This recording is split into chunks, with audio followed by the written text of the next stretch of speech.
매년 집중호우로 많은 피해를 입으시고 계시는데요. 주택가 같은 경우에는 지반이 약해지면서 붕괴의 위험이 있을 수 있고, 지대가 낮은 곳은 침수의 위험이 있을 수 있습니다. 또 하천과 강 등에서는 범람과 급류를 매우 조심하셔야 하는데요. 이제부터 그거에 대한 사전 준비 방법에 대해서 알아보도록 하겠습니다. 본인이 살고 있는 지역이 모두 다르기 때문에 내 지역의 정보는 미리 검색하셔서 확인을 하셔야 합니다. 그리고 재난에 대한 위험을 계속 수신할 수 있도록 미리 준비를 하셔야 하고요. 비상시 이동 경로나 대피 요령을 숙지하시면 좋습니다. 대피 요령으로는 손이나 발 등이 젖지 않음을 확인을 하고 가스와 전기를 차단합니다. 가스와 전기를 차단했다면 전문가의 안전 점검이 있을 때까지는 사용하시면 안 됩니다. 그리고 침수가 이미 진행이 되었다면 중요한 물품만 빠르게 챙겨서 대피를 해야 합니다. 또 그 후에 호우 피해로 가스가 누출될 수 있으므로 충분히 환기하기 전까지는 화기 사용을 하지 않습니다. 그리고 내 지역이 침수 피해 지역이라면 배수 통로를 정비하고 침수 방지 물품을 미리 준비하시는 게 좋습니다.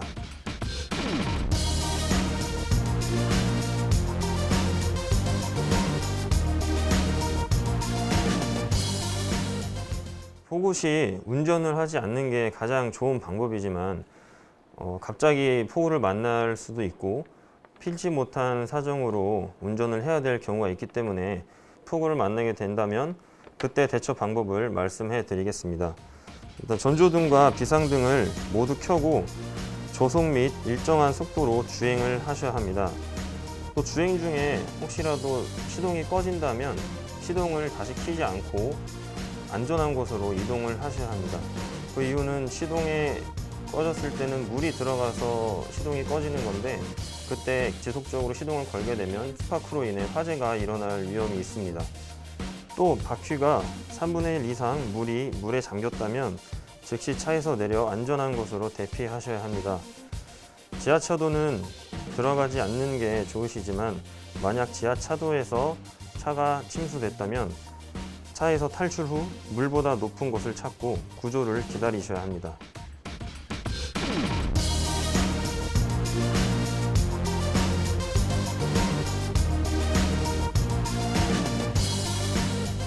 매년 하천과 강 등에서 폭우로 인해 고립된 사고가 굉장히 많습니다. 이제 그거에 대한 대처 방법을 알아보도록 하겠습니다. 일단 물이 불어나기 전에 하던 것을 멈추고 안전한 곳으로 이동을 하셔야 됩니다. 그리고 급류에 휩쓸릴 수 있으니 절대 횡단하지 않고 구조를 기다리셔야 하는데요. 여기서 급류는 종아리까지만 물이 차도 발을 떼지 못할 정도로 굉장히 속도가 빠릅니다. 그래서 그거에 유념하셔서 절대 횡단하지 않고 구조를 기다리셔야 합니다.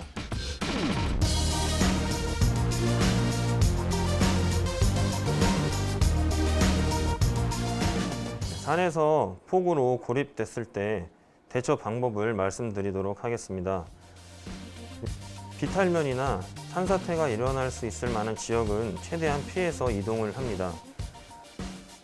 그리고 갑작스럽게 폭우가 온다면 높은 곳으로 대피를 하셔야 합니다. 낙뢰의 위험도 있으니 높은 곳에선 손을 흔들지 않습니다. 그리고 물이 불어난 계곡은 절대 건너지 말고 안전한 곳에서 구조를 기다립니다.